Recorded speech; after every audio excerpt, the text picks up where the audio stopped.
Hello, my name is Nicolas Boissez. I am Head of Communication and External Relations at Fondation Hirondelle. We are here discussing as part as our Geneva Peace cast brought to you by Interpeace, Fondation Hirondelle, Geneva Peacebuilding platform and RTS Genève Vision. Today is the opening day at Geneva Peace Week at Maison de la Paix in Geneva. Could you please introduce yourself?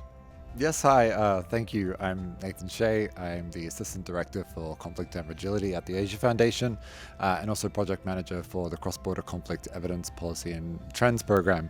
And we're presenting here at Geneva Peace Week on Friday under the securitization theme. So it's excellent to be here.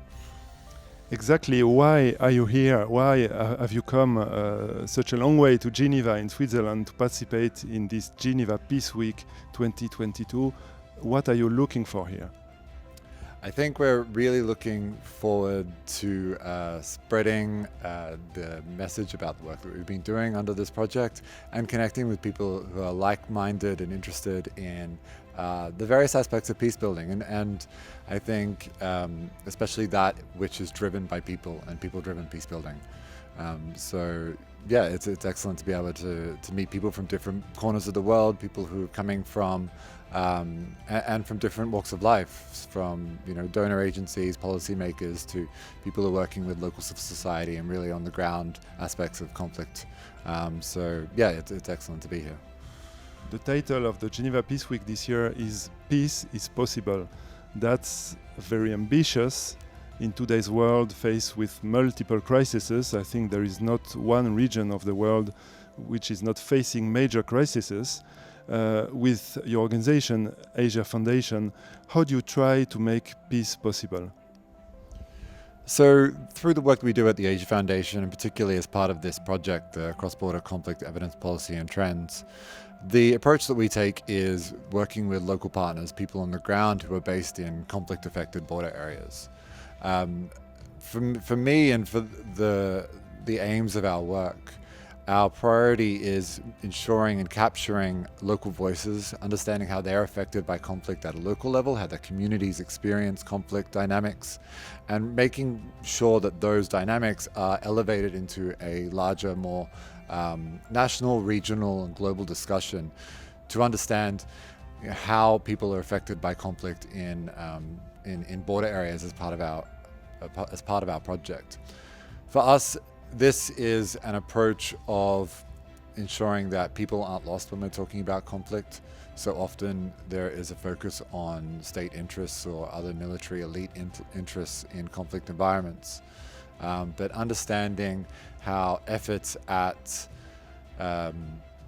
managing and resolving conflict can affect local people is a key part of that. So for me, when we talk about peace is possible, it's making sure that it's a people-centric approach and that those people's voices are heard in policy-making discussions and considered in the types of peace interventions that we're trying to enact to make peace possible.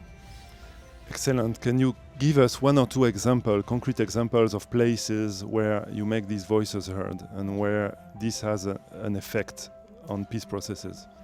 Yeah, for sure. I mean, I wouldn't say it's directly involved in peace processes. Our work, we're often, we're a research organization in a lot of ways. We do development work, but our research is focused on the dynamics in these conflict areas. And so two areas that we've been working on the ground quite extensively is in Cox's Bazar in Bangladesh, working with the Rohingya crisis, and really trying to understand various different dynamics around livelihoods and migration, which are affecting Rohingya people, not just in a passive way, but also understanding the choices that they make in trying to build a better life for themselves and their family. And the migration experience is part of that. And for us, the positive impact that we've been able to see is feeding in this information, this research, this knowledge into the policy space, working with groups like the World Food Programme and others to support and advocate for Rohingya rights and for opportunities for them in such a difficult and constrained environment. Elsewhere, we've been working on the Afghanistan-Pakistan border for a number of years. Prior to the Taliban takeover of Afghanistan, we were very much focused on the challenges of borderland communities within a heavily securitized environment, and working through our local researchers and then with our national and international level policymakers to be able to make sure that that the interests of the borderland communities were being incorporated in the thinking about the security in that space. Since the Taliban takeover, we've been monitoring that very closely and ensuring that that the unique dynamics in different border localities and border towns and other areas are considered in policy making and how to respond to the ever evolving crises in this space. So just a couple of examples, of the work that we've been doing. Thank you very much. So even in places like Afghanistan today, peace is still possible. Of course it is, and I think having that optimism about the space that you're working in, making sure that peace isn't just a binary system, but includes people's dignity, right to livelihoods, and other sort of community and family connections, is part of a building process to building and sustaining peace. It's not a switch where you have between peace and conflict. It's a continuum, and so finding these areas where you can advocate and work on improving the day-to-day lives, that's where we see that we can really hopefully make a difference. Thank you very much. It's great to have you with us today and at the Geneva Peace Week for the whole week. I hope you will enjoy this. You will enjoy the discussions here, and see you soon. Yeah, thank you for having me, and looking forward to a great week. Thank you.